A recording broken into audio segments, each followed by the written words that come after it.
नमस्कार। सिंधी सतरंगी प्रोग्राम में अव्हां सभिनी जो स्वागत है। केतिरो न सुठो लगंदो आहे जॾहिं पाण में सिंधी में ॻाल्हाईंदा आहियूं ऐं सचपच सिंधी भाषा पंहिंजी संस्कृति ऐं सभ्यता जी त सुञाणप आहे। भाषा लाइ भारतेंदु हरिश्चंद्र लिखे थो, निज भाषा उन्नति आहे, सब भाषा को मूल, बिन निज भाषा शूल आहे हीअ में। ऐं ज्ञान जो भंडार आहिनि भाषा, त छो न असां पंहिंजी भाषा जो विस्तार ऐं प्रचार कयूं, पंहिंजी भाषा में ई ॻाल्हायूं, जंहिंसां असांखे पंहिंजी संस्कृति जी बि सुञाणप मिले। अॼु असां ॻाल्हाए रहिया आहियूं पंहिंजी सिंधी भाषा जे बारे में। असां सां गॾु आहिनि वरिष्ठ साहित्यकार श्री गोविंद राम माया जी। तव्हांजो स्वागत आहे असांजे अॼु जे कार्यक्रम में। जय श्री झूलेलाल। ऐं गॾोगॾु असां सां गॾु आहे हिकु युवा रंगकर्मी ऐं हिंदी संगीत ऐं सिंधी संगीत जी गायिका दिव्या माला सक्सेना। तव्हांजो बि स्वागत आहे दिव्या। जय झूलेलाल। मां दूरदर्शन ऐं तव्हां सभिनि जी थोराई थी आहियां जो तव्हां मूंखे हिन मंच ते अचण जो मौक़ो ॾिनो। तव्हांजा लख लख थोरा। तमामु सुठे नमूने दिव्या पंहिंजो परिचय ॾिनो आहे ऐं असां तव्हांखे ॿुधायूं त जीअं नाले सां ई ॼाण थी पए, दिव्या माला सक्सेना गैर सिंधी आहे पर सिंधीअ ॾांहुं उनजो लाड़ो थी रहियो आहे। त अचो सभ खां पहिरीं असां ॼाण वठंदासीं कि गोविंद जी तव्हां ॿुधायो कि ही भाषा आहे छा, असां पंहिंजी भाषा खे कीअं अॻे वधायूं ऐं असां छो चवंदा आहियूं कि भाषा ई असांजी सुञाणप आहे। भाषा वीचारनि जी ॾे वठि ऐं भावनाउनि खे व्यक्त करण जो हिकिड़ो वसीलो आहे, ज़रियो आहे। ऐं भाषा में ॻाल्हि ॿोल यानी ॿोली ऐं लिखणु स्क्रिप्ट मिलाए करे भाषा थींदी आहे। भाषा जा माना इहे ॿ मुख्य अंग आहिनि। भाषा जे पुठियां ई संस्कृति ॿधियल हूंदी आहे। भाषा संस्कृतीअ जो बुनियादु आहे। अगरि असांजी भाषा बदिलजी वई त असांजी संस्कृति बि उन खां प्रभावित थींदी आहे। इन करे असांखे पंहिंजी भाषा जो ध्यानु रखिणो पवंदो। सिंधी भाषा जे बारे में अगरि ॻाल्हि कजे त सिंधी भाषा में जेको घणी तब्दील आई उहा आई 1853 में। 13 जुलाई 1853 में जॾहिं सिंध में अंग्रेज़नि जो राज हो, उन्हनि जेको आहे इहो फ़ैसिलो कयो त अरबी फ़ारसीअ वारी जेका भाषा लिपि आहे उहा सिंधी भाषा जी लिपि मुक़ररु कई वई सरकारी ऐं स्कूलनि लाइ। इन सां छा थियो त जेके पहिरीं लिपियूं हलियूं पिए सनातन धर्म जे हिसाब सां, उनजो असांजे संस्कृतीअ ते घणो असरु पियो। ऐं इन भाषा में ई सभु जेके आहिनि शाह अब्दुल लतीफ़, सचल सरमस ऐं चैनराय स्वामी जेके त्रिमूर्ति आहिनि, असांजा महान कवि आहिनि, उन्हनि जूं जेके रचनाऊं आहिनि, हालांकि इहे सभु 1853 खां पहिरीं आहिनि। शाह अब्दुल लतीफ़ त 1853 खां लॻभॻि 100 साल पहिरीं हिन दुनिया खे छॾे चुका हुआ। ऐं सचल सरमस्त जेके आहिनि उहे 1827 में ऐं चैनराय स्वामी जेके आहिनि उहे 1850 में दुनिया छॾे चुका। माना जेके बि साहित्य लिखियो वियो हो उहो उन भाषा में कोन लिखियो वियो जेका 52 अखरी असां लिपि ॾिसूं पिया, जेका 13 जुलाई 1853 ते सरकारी भाषा मुक़ररु थी हुई। छो त चैनराय स्वामी त लिखंदा हुआ गुरुमुखीअ में ऐं गुरुमुखीअ में पंहिंजा सिलोक लिखी मटके में विझी छॾींदा हुआ। जॾहिं हू गुज़ारे विया उन खां पोइ उन मटके मां उहे सिलोक हथ आया ऐं ख़बर पई त ही त वॾा महात्मा हुआ ऐं हुननि जे सिलोकनि में सॼो वेद वेदांत समायल हो। माना भाषा जेका हुई उहा आधार हुई, पर लिपीअ जो को एतिरो असरु कोन्हे, पर थोरो घणो असरु पए थो। मतलब त कि भाषा उहा ई आहे न जेकी असां पाण में ॻाल्हायूं था, पंहिंजा भाव हिक ॿिए खे सम्झाए था सघूं, सम्झी था सघूं। त असांजी जेकी सिंधी भाषा आहे उनखे तमामु घणी जद्दोजहद करणी पई, त संविधान में असांजी भाषा जी कहिड़ी अहमियत आहे? भारत जे संविधान जे अनुच्छेद 29(1) में इहो जेको आहे प्रावधान कयल आहे त भारत में रहंदड़ को बि समूह जंहिंजी भाषा हुजे ऐं लिपि हुजे ऐं पंहिंजी संस्कृति हुजे, माना 3 ॻाल्हियुनि ते ज़ोर ॾिनो वियो आहे, लिपि, भाषा ऐं संस्कृति। त उहे पंहिंजी भाषा खे, लिपीअ खे, संस्कृतीअ खे महफ़ूज़ रखी सघनि था। इहो उन्हनि खे अधिकार ॾिनो वियो आहे। इन लाइ आर्टिकल 30 में इहो प्रावधान कयो वियो आहे त अहिड़ा अल्पसंख्यक जेके भाषाई आहिनि या धर्म जे नाले सां अल्पसंख्यक आहिनि, ॿिन्ही खे इहो अधिकार ॾिनो वियो आहे त हू पंहिंजी संस्कृति, लिपि ऐं भाषा जे अनुसार पंहिंजूं शिक्षण संस्थाऊं खोले सघनि था, उन्हनि जो बंदोबस्त बि करे सघनि था। ऐं आर्टिकल 350 में इहो प्रावधान कयो वियो आहे भारत जे संविधान में त असांखे का अर्ज़ी ॾियणी आहे किथे पंहिंजे पीड़ा लाइ, उनजे पीड़ा जे निवारण लाइ, त असां भारत संघ में जेके भाषाऊं अप्रूव्ड आहिनि या जंहिं राज्य में असांखे रहूं था या जिते जंहिं राज्य में उहा अर्ज़ी ॾियणी आहे उते जेके भाषाऊं अप्रूव्ड आहिनि उन्हनि मां कंहिं बि भाषा में असां पंहिंजी अर्ज़ी ॾेई सघूं था। ऐं राष्ट्रपतिअ खे जेको आहे इहो अधिकार ॾिनो वियो आहे आर्टिकल 350(1)(ब) में त हू हिकु अमलदार मुक़ररु कनि जिन सां जेके भाषाई थोड़ाई वारा आहिनि या अल्पसंख्यक आहिनि भाषाई, उन्हनि जे लाइ प्राइमरी सतह ते मातृभाषा में शिक्षा जो बंदोबस्तु कयो वञे ऐं उन लाइ जेके अमलदार राष्ट्रपति मुक़ररु करे थो उहो अमलदार पंहिंजियूं रिपोर्ट मोकिलींदो ऐं राष्ट्रपति उन रिपोर्ट खे लोकसभा, राज्यसभा या संबंधित राज्य खे ज़रूरी कार्यवाही लाइ मोकिलींदो। मतलब त असांखे एतिरा सारा अधिकार ऐं असांजे लाइ सुविधाऊं ॾिनियूं वयूं आहिनि पंहिंजी भाषा जे लाइ, ऐं एतिरी जदोजहद करण खां पोइ बि असां ॾिसूं था कि असांजी सिंधी भाषा अॼु एतिरी प्रचार प्रसार में न आहे। पर इन खां पहिरीं मां इहो ॼाणणु चाहींदसि कि असांजी सिंधी भाषा खे मान्यता कॾहिं मिली? असांजे सिंधी भाषा खे भारत जे संविधान जे 8हीं अनुसूचीअ में 15वीं भाषा जे रूप में 10 अप्रैल 1967 ते मान्यता मिली हुई। इन जे पुठियां कारण इहो आहे त जीअं ई असांजो मुल्क आज़ादु थियो त पंजाबियुनि खे अधु पंजाब मिलियो, बंगालियुनि खे अधु बंगाल मिलियो, त उन्हनि लाइ प्रांत हो, इन करे 8हीं अनुसूचीअ में उन्हनि जी भाषा खे शामिल कयो वियो। पर सिंध नाले जो को असांखे इलाइक़ो हिंदुस्तान में विरहाङे खां पोइ मिलियो ई कोन। ऐं प्रांतनि जी जेका स्थापना हुई उहा घणो करे भाषा जे आधार ते हुई। इन करे संविधान जी 8हीं अनुसूचीअ में 14 भाषाऊं जेके उहे शामिल कयूं वयूं। ऐं इहा मां तव्हांखे ॻाल्हि ॿुधायां त विरहाङे खां पहिरीं जेको अंग्रेज़नि जो रिपोर्टर हूंदो उन में कुल 13 भाषाऊं अनुमोदित हुयूं, उन में सिंधी भाषा शामिल हुई। पर 26 जनवरी 1950 खां जेको संविधान लागू थियो भारत जो, उन्हनि जे 14 भाषाउनि में बि सिंधी भाषा खे जाइ इन लाइ कोन मिली छो त असां वटि इलाइक़ो कोन हो।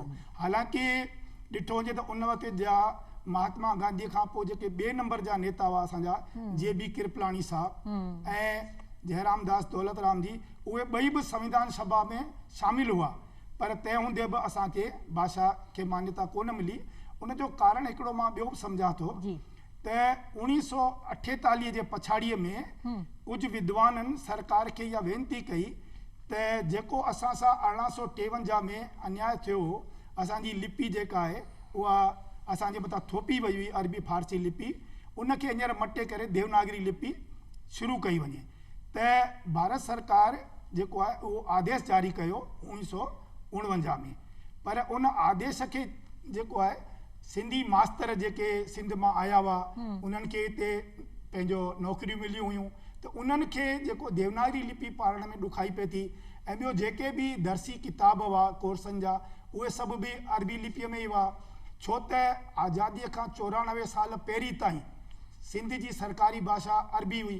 त अरबी हुई त माना उन वक़्तु आज़ादीअ वक़्तु जेके बि माण्हू हिते आया लॾ पलाण करे उन्हनि सभिनी खे रुगो अरबी ई ईंदी हुई सुठे नमूने। ईअं कोन्हे त देवनागरी कोन ईंदी, पर देवनागरी ॾाढी घटि ईंदी हुई।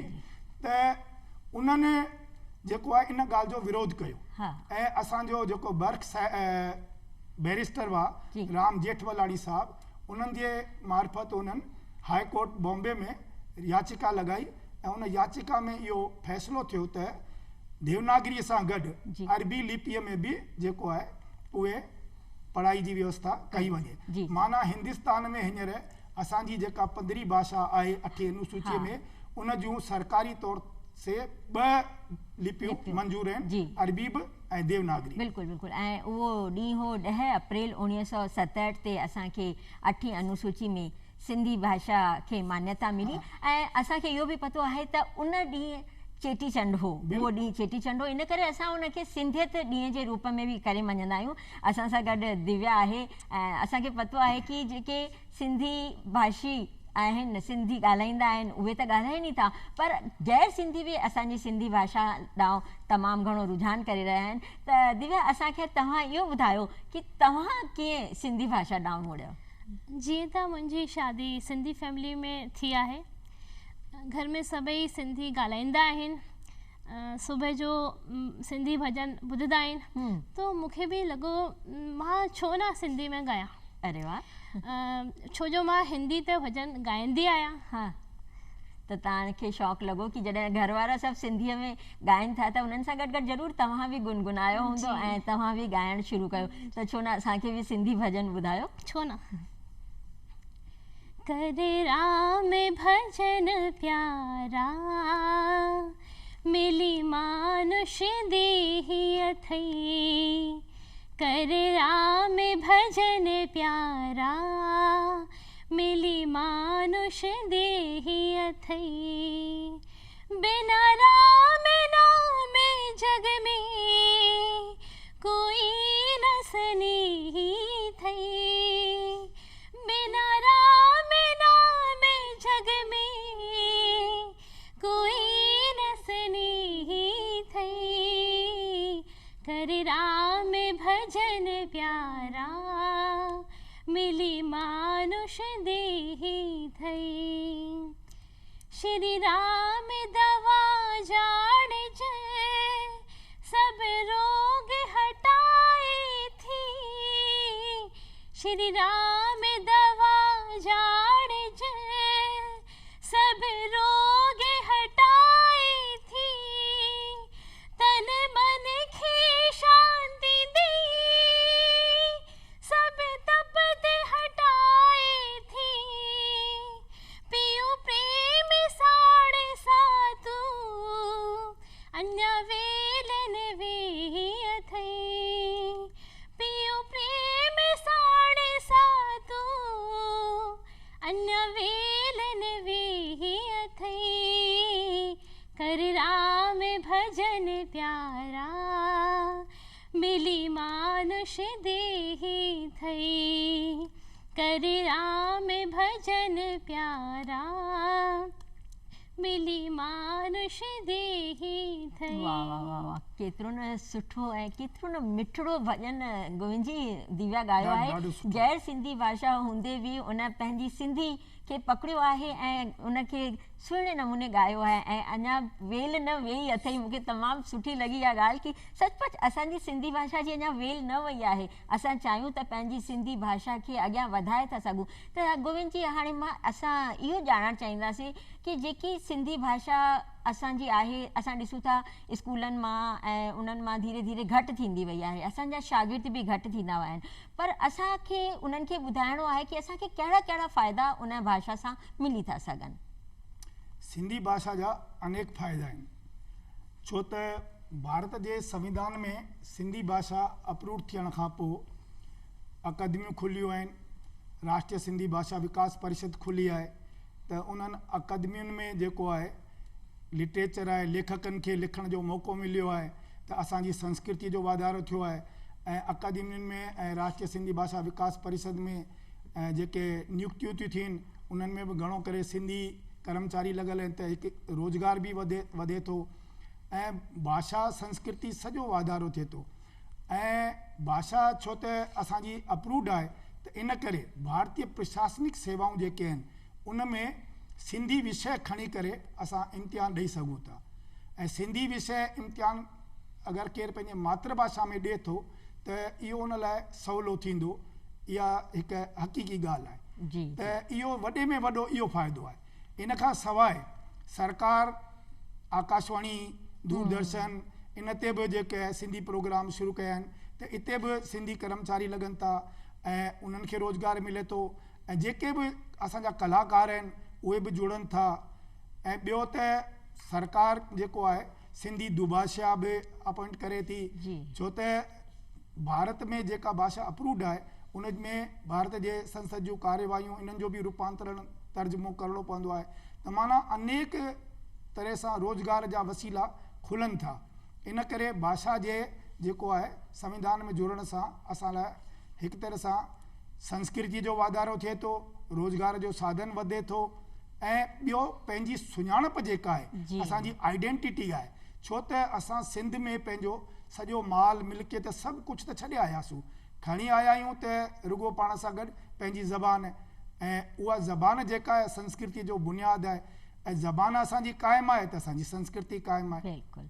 ऐं उहो ई असां ॾिसूं पिया न कि जॾहिं अॼु असांजी नई टई सिंधी भाषा ॿोली खां परे थींदी थी वञे ऐं साहित्य खां त तमामु दूर थी वई आहे, पर दिव्या जहिड़ा युवा कलाकार असां सां गॾु अगरि आहिनि त असांखे डपु न आहे कि असांजी सिंधी भाषा अॻियां न वधंदी, वधंदी ज़रूरु वधंदी। त दिव्या, मां तव्हां खां हिते इहा ॻाल्हि ज़रूरु ॼाणणु चाहींदसि कि तव्हां हिंदी संगीत में शिक्षा वरिती त तव्हांखे कीअं शौक़ु लॻो या तव्हांजो प्रेरणा स्रोत केरु हो, कंहिंखां तव्हां शिक्षा वग़ैरह वरिती? संगीत जी शिक्षा मूंखे मुंहिंजे दादाश्री स्वर्गीय दादाश्री दिनेश चंद्र सक्सेना जी, जेके पाण गवर्नमेंट स्कूल में म्यूज़िक इंग्लिश लेक्चरार हुआ हुया।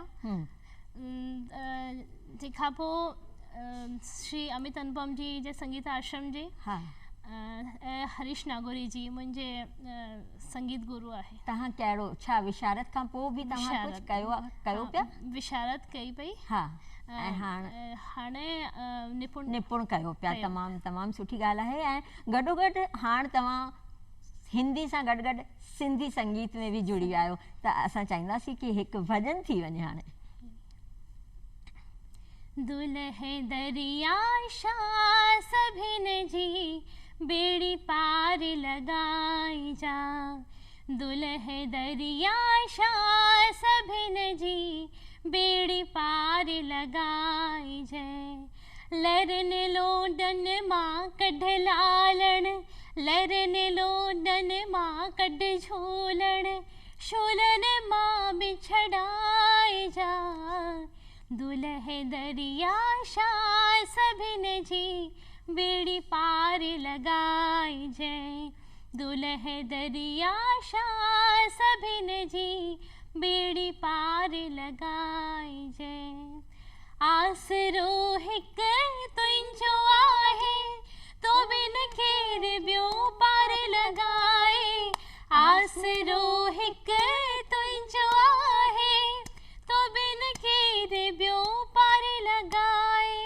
हथड़ा हिम्मत जा देई मूंखे, हथड़ा हिम्मत जा देई मूंखे, मंज़िल ते पहुचाए जा, दुल्हे दरिया शाह सभिन जी बेड़ी पार लगाई जय। हिननि जो हमरा तू आहे, आओ चील हो सार तू साई, हिननि जो हमरा तू आहे, आओ चील हो सार तू साई। आहे सबकी तुंहिंजे हथ में, आहे सबकी तुंहिंजे हथ में, महर जा मेड़ा वसाए जा, दुल्हे दरिया शाह सभिन जी बेड़ी पार लगाए जा, दुल्हे दरिया शाह सभिन जी बेड़ी पार लगाए जे, बाबा बेड़ी पार लगाए जे, बाबा बेड़ी पार लगाए जे। वाह वाह वाह, मज़ो अची वियो। लॻे ई नथो किथां बि असांखे कि कोई गैर सिंधी एतिरे सुहिणे नमूने असांखे सिंधीअ में अहिड़ो भॼन ॿुधाए रहियो आहे। गोविंद जी, असां ॾिसूं पिया कि सिंधी संगीत ॾांहुं असांजी युवा टही तमामु घणी वधी वई आहे, पर सिंधी भाषा में जेको साहित्य आहे, लिखण आहे, उन खां थोरो परे थींदी वई आहे। त राजस्थान में असां इहो ॼाणणु चाहींदासीं कि सिंधी भाषा दिवस जेको असां मल्हाईंदा आहियूं 10 अप्रैल ते, उन जी शुरूआत कॾहिं खां थी? राजस्थान में 1996 में सिंधु संस्कृति प्रसार संस्था इहो वीचार कयो त 14 सितंबर ते जीअं हिंदी भाषा दिवस मल्हायो थो वञे, छो न जेको आहे 10 अप्रैल ते सिंधी भाषा ॾींहुं मल्हायो वञे। छा आहे त 10 अप्रैल जेको उन वक़्तु विक्रम संबत 2024 जो चेटीचंड हो ऐं दादा जयराम दास दौलतराम जी इहा इच्छा हुई त चेटीचंड ॾींहुं ई असांजी भाषा अप्रूव थिए। त छा थियो त 4 अप्रैल 1967 ते राज्यसभा में बिल पास थियो, 7 अप्रैल ते लोकसभा में थियो, 7 अप्रैल ते शुक्रवार जो ॾींहुं हो, उहो बि भॻवान श्री झूलण जो ई ॾींहुं हो। पर 8 अप्रैल ऐं 9 अप्रैल सेकेंड सैटरडे ऐं संडे जे कारण जेको आहे ॿियो छंछरु ऐं आर्तवार महीने जो त इन जी मोकल हुई। मोकल हुअण सबबि 10 अप्रैल ते जेको चेटीचंड हो उन ॾींहुं मान्यता ते राष्ट्रपति जी सही थियणु ॾाढो ॾुखियो हो, छो त सरकारी कार्रवाई करणी हुई। पर दादा जयराम दास दौलतराम भॼ डुक करे इहा पूरी कार्रवाई जेका आहे सॼी पूरी कराई ऐं 10 अप्रैल ते असांजे महामहिम राष्ट्रपति सर्वपल्ली राधाकृष्णन जी सही थी ऐं असांजे 10 अप्रैल ते इहा भाषा लागू थी। त दादा असांखे छा थो लॻे, छा आहे असांजी सिंधी भाषा जो आईंदो? सिंधी भाषा जेका आहे असांजे संविधान में त ॾाढो मुश्किल सां जोड़ाई हुई ऐं इन लाइ जयपुर मां बि टिमूर्ति जेका आहे लक्ष्मण बंबाणी साहब, सुंदर अगनानी साहब, वासुदेव सिंधु भारती साहब, इन्हनि बि घणेई आंदोलन कया, ॾाढा आंदोलन थिया। ही ॾाढी ॾुखी मिली हुई आहे छो त 1957 में पहिरियों दफ़ो अटल बिहारी वाजपेयी जॾहिं लोकसभा में चूंडिजी आया त हुननि गैर सरकारी बिल रखियो पर उहो नापास थियो। पर पोइ दादा जयराम दास दौलतराम जे कोशिशुनि सां श्रीमती इंदिरा गांधी साहब जेका उन वक़्तु 1965-66 में सूचना ऐं प्रसारण जी मंत्री हुई, उन्हनि इहा असांखे जेका आहे भारत जे संविधान में जोड़ण लाइ सहूलियत ॾिनी। असां आईंदो छा था ॾिसूं? असां आईंदो त इहा आहे त हाणे सोशल मीडिया जो ज़मानो आहे ऐं सोशल मीडिया में जेके व्हाट्सअप मैसेज या इंस्टाग्राम ते या फेसबुक ते अचनि था, अगरि उन्हनि में असां सिंधी वापरियूं ऐं उन्हनि में जेको आहे सिंधी स्पोकन कोर्स शुरू कयूं त मां सम्झां थो त ॾाढो सुठो थींदो। मां तव्हांखे ॿुधायां त 2 साल अॻु जेको आहे मूं ख़ुदि जेको आहे ऑनलाइन सिंधी क्लास शुरू कई व्हाट्सअप ते ऐं पहिरें भेरे में असां वटि 950 माण्हू लॻभॻि जुड़िया ऐं उन में रुगो जयपुर जा न पर पूरे हिंदुस्तान खे त छॾियो, विदेशनि मां बि असां सां 25 माण्हू जुड़िया ऐं घणा उन में स्पाउस जेके हुआ जीअं त असांजे दिव्या जी आहिनि तीअं उहे हुआ जंहिंमें हिकु ॼणो सिंधी ॻाल्हाईंदो ॿियो नॉन सिंधी, पर उहे बि मुंहिंजा स्टूडेंट रहिया ऐं ॾाढो सुठो रहियो। पोइ वरी मूं ॿियो बैच शुरू कयो, हुन में बि 500 खनि नवां माण्हू ॿिया जुड़िया ऐं पुराणनि बि पाण खे रखियो त भई असांजो इन में रिपीट अनुवाद थींदो। इहा सुठी ॻाल्हि आहे कि असां सोशल मीडिया जे ज़रिए बि असां प्रचार प्रसार करे था सघूं ऐं जोड़े था सघूं। एतिरी त मिठी असांजी सिंधी ॿोली आहे जंहिंमें असांखे शाह सूरमन जो ऐं असांखे सभिनी जी ॼाण मिले थी। दिव्या, मूंखे पतो आहे तव्हां हिकु सिंधी अबाणी ॿोली वारो गीत तमामु सुठो ॻाईंदा आहियो, असां चाहींदासीं उहो ॿुधायो। सिंधी अबाणी बोली मिठड़ी अबाणी बोली, सिंधी अबाणी बोली मिठड़ी अबाणी बोली, तंहिंखे मखे विसारिया जिंद जान ते पिवारिया, जे में दिनीअ मूंखे जे में दिनीअ मूंखे पींघे में मावलोली, सिंधी अबाणी बोली मिठड़ी अबाणी बोली, सिंधी अबाणी बोली मिठड़ी अबाणी बोली, सामी शाह जहड़ा जंहिंजा सपूत आहिनि, सामी शाह जहड़ा जंहिंजा सपूत आहिनि, सामी शाह जहड़ा जंहिंजा सपूत आहिनि, सामी शाह जहड़ा जंहिंजा सपूत आहिनि, संतन जी सदोरी संतन जी सदोरी, पींघे में मावलोली, सिंधी अबाणी बोली मिठड़ी अबाणी बोली। तमामु सुठी ॻाल्हि आहे। असांजी सिंधी अबाणी ॿोली आहे जंहिंमें असांखे माउ लोली ॾिनी आहे, असां भला उनखे कीअं विसारे सघंदा आहियूं ऐं असांखे हिन जो प्रचार प्रसार करिणो ई आहे। त गोविंद दादा, तव्हां असांजे ॿुधंदड़नि खे छा संदेश ॾियणु चाहींदा? मां इहो ई संदेश ॾींदुसि त असांखे पंहिंजी सुञाणप क़ाइमु रखणु घुरिजे, छो त अगरि असां पंहिंजी भाषा छॾींदासूं त असांजी संस्कृति मिटी वेंदी ऐं असांजो वजूद जेको आहे उहो कोन रहंदो। छा असां जेको लॾ पलाण कयो आहे, असांजे वॾनि जेके क़ुर्बानियूं ॾिनियूं आहिनि, उहा सिर्फ़ु पंहिंजी संस्कृति पंहिंजो मज़हब बचाइण लाइ कई आहे। अगरि असां पंहिंजी संस्कृति ऐं भाषा नथा बचाए सघूं त उहो ॾाढी ॾुखी ॻाल्हि थींदी। त मुंहिंजी नौजवान पीढ़ीअ खे इहा वेनिती आहे ऐं ॾाढी ख़ुशी जी ॻाल्हि आहे त हींअर जेका असांजी नई टही आहे, जेके नौजवान पीढ़ी चऊं, उहा ॾाढी रुचि पई वठे ऐं प्रोग्रामनि में जुड़े पई ऐं ॾींहों ॾींहुं वधीक प्रोग्राम थी रहिया आहिनि ऐं MA बि इलाही माण्हुनि कई आहे, PhD बि कनि पिया, त ॾाढो सुठो आईंदो आहे। जी जी जी, तमामु सुठे नमूने अॼु असां पंहिंजी सिंधी भाषा ते चर्चा कईसीं ऐं असांखे उमेदु आहे त दादा जीअं चयो कि नई टही असां सां अञा अॻियां जुड़ंदी ऐं पंहिंजी सिंधी भाषा खे अॻियां खां अॻियां वधाईंदी। तव्हां हिते आयो, तव्हांजो घणो घणो धन्यवाद। ॿिए प्रोग्राम में वरी अव्हां सां गॾिजंदासीं। जय झूलेलाल। जय झूलेलाल।